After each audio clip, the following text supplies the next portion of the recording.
ایک گھر کی تشکیل ایسے کرنی ہے کہ اس میں جو آئندہ آنے والی نسل ہے، جو بچے ہیں،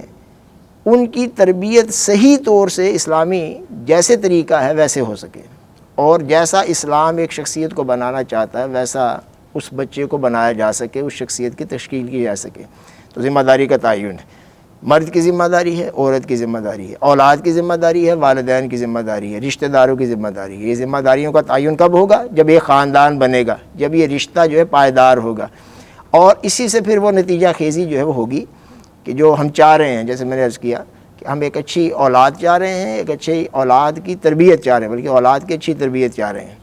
دوسرا، اللہ تعالیٰ نے پھر اسی تعلق کی پائیداری کو برقرار رکھنے کے لیے اور اس کو انتشار سے بچانے کے لیے بہت سی چیزیں مقرر کر دی ہیں۔ پائیداری ایک تو جیسے ہم پڑھ ہی رہے ہیں کہ نکاح ہے،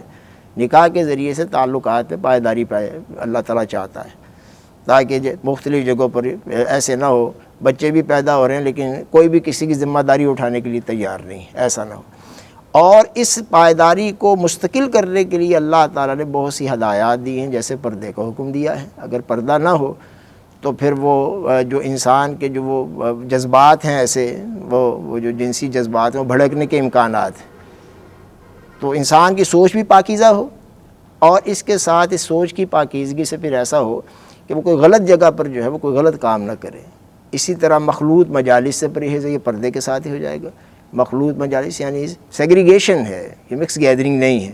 اس طرح نشہ آور چیزوں سے بھی پرہیز ہے، کوئی نشہ جس بندے کو ہو جائے گا تو اس کو ہوش ہی نہیں رہے گا اس کے سامنے کون ہے۔ اس طرح زنا کی ہر قسم سے پرہیز ہے۔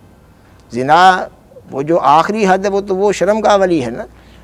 کہ شرمگاہ یا تصدیق کرتی ہے، تکذیب کرتی ہے اللہ کے نبی کے فرمان کے مطابق صلی اللہ علیہ وسلم، ورنہ زنا جو ہے وہ تو ہاتھ کا بھی ہوتا ہے، اللہ کے نبی صلی اللہ علیہ وسلم کے فرمان کے مطابق جو ہے وہ آنکھ کا بھی ہوتا ہے، کان کا بھی ہوتا ہے، زبان کا بھی ہوتا ہے، ہاتھ کا بھی ہوتا ہے، پاؤں کا بھی ہوتا ہے۔ آنکھ زنا کیسے کرتی ہے؟ جب وہ غیر محرم کو دیکھتی ہے غلط سوچ سے، غلط نقطہ نظر سے۔ اور اسی طرح سے ویسے بھی دیکھنا وہ ٹھیک نہیں ہے، ایک نگاہ تو ہو سکتی ہے لیکن یہ کہ اس نگاہ کو بچانا چاہیے، جیسے کہ اللہ تعالیٰ حکم دیتا ہے قُل لِّلْمُؤْمِنِينَ يَغُضُّوا مِنْ أَبْصَارِهِمْ وَيَحْفَظُوا فُرُوجَهُمْ۔ اور اللہ تعالیٰ نے خاص طور پر اس کا ذکر فرمایا کہ آپ فرما دیجئے مومنوں سے کہ وہ اپنی نگاہوں کو بچا کے رکھیں، یعنی نیچا رکھیں، اور پھر اس کا نتیجہ یہ نکلے گا کہ وہ اپنی شرمگاہوں کی حفاظت کر پائیں گے۔ اسی طرح جو ہے وہ کان کا زنا کیا ہے کہ غیر محرموں کی آواز جو ہے وہ پھر اسی طرح سے سننے لگے، اور اسی طرح وہ یعنی غلط انداز سے، غلط سوچ کے ساتھ، اور غیر محرم کی طرف چل کر جانا پاؤں کا زنا ہے، اور اسی طرح جو ہے وہ غیر محرم کی یعنی غیر محرم کو ہاتھ لگانا اور اس کو چھونا، یہ ہاتھ کا زنا ہے۔ پھر اس کے بعد آگے اللہ کے نبی فرماتے ہیں صلی اللہ علیہ وسلم کہ پھر یا تو یعنی شرمگاہ اس کی تصدیق کر دیتی ہے یا پھر اس کی تکذیب کرتی ہے۔ تو یہ مختلف چیزیں اللہ تعالیٰ نے دی ہیں تاکہ انسان جو ہے وہ یعنی اس کا وہ جو خاندان بنا ہے وہ پائیدار ہو، وہ مضبوط ہو، مستحکم ہو، اور ایسا مستحکم خاندان کہ جس میں پھر وہ کوئی وہ ایسی چیزیں نہ، پھر فحش کے پھیلاؤ سے بھی، خواہ وہ فحش لٹریچر ہے اور خواہ وہ فحش جو ہے وہ کوئی بھی ایسی چیز ہے کہ جیسے آج ہمارے ہاں آپ دیکھ رہے ہیں کہ یوٹیوب پہ ہر شے مل جاتی ہے، موبائل کے اندر ہر شے موجود ہے، کہ جس کی وجہ سے وہ خرابیاں پیدا ہوتی ہیں۔ اور اس طرح پھر افواہوں کی روک تھام ہے، یعنی خاص طور پر سکینڈلز بنانا، تو اگر کوئی بات ہو بھی گئی ہے تو اس کو چھپانے کی ضرورت ہے، اور جس نے کوئی غلط بات کی ہے اگر اس کو کنفرم بھی ہو جائے تو اس کو پھیلانا تو نہیں چاہیے، بلکہ اس کو سمجھانے کی ضرورت، اس کو ختم کرنے کی ضرورت ہے۔ یہ عقلی تقاضے ہیں کہ جو ایک نکاح سے اللہ تعالیٰ چاہتا ہے کہ پورے ہو جائیں، اور قرآن پاک اس کو اس طریقے سے فرماتا ہے کہ اللہ کہتا ہے کہ یعنی یہ جو عورتیں ہیں یہ تمہاری کھیتیاں ہیں، نساؤکم حرث لکم فأتوا حرثکم انا شئتم وقدموا لانفسکم، تمہاری عورتیں تمہاری کھیتیاں ہیں،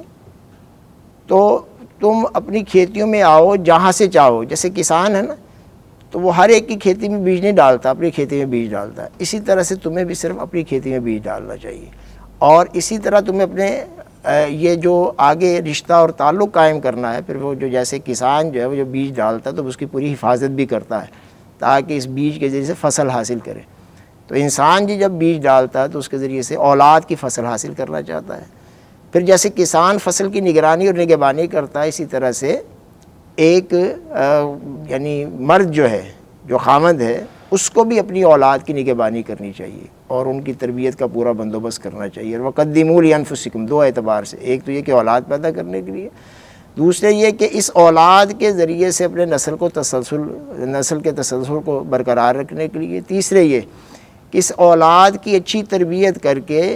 اس کو نیک بنا کر پھر جب یہ نیکیاں کرے گی تو اس کے لیے وہ آخرت میں نیکیوں کا ذخیرہ پیدا کرنے کا باعث بن جائے۔ یہ ساری چیزیں اس آیت کے اندر جمع ہو جاتی ہیں، اور یہ ظاہر ہے کہ یہ انسان کو اللہ تعالیٰ نے جو عقل دی ہے تو وہ عقل اس طرح کی نہیں ہے کہ جو جبلتوں کی غلام ہو، بلکہ اس نے ایک خاص انداز سے سوچنا شروع کیا اور دیکھا کہ کیا شے انسان کے لیے بہتر ہو سکتی ہے، اس کو اختیار کیا جا رہا ہے، اور جو انسان کے لیے بہتر نہیں ہے اس کو چھوڑا جا رہا ہے۔ فطرت کا اقتضا بھی ہے، فطرت کا تقاضا بھی ہے، یعنی انسانی شخصیت کی تکمیل جوڑا ہونے کے اعتبار سے اللہ تعالیٰ نے ہر شے جوڑے جوڑے پیدا کی ہے نا، مِن کُلِّ شَيْءٍ خَلَقْنَا زَوْجَيْنِ لَعَلَّكُمْ تَذَكَّرُونَ، انسان بھی جوڑا ہے، اور اس میں یہ کہنا کہ دونوں ایک ہی طرح کے ہیں، مرد بھی اسی طرح سے ہے اور عورت بھی اسی طرح سے ہے، یہ بالکل ایک کھلی حقیقت کا انکار کر دینے کے مترادف ہے۔ جو اس طرح کی باتیں کرتے ہیں وہ حقیقت کو بالکل جو ہے وہ نظر انداز کر کے قسم کی باتیں کر رہے ہوتے ہیں۔ سیدھی سی بات ہے کہ ان کے پیچھے کوئی نہ کوئی مقاصد ہیں، خواہشات نفسانی ہیں، کوئی مقاصد حاصل کرنا چاہتے ہیں۔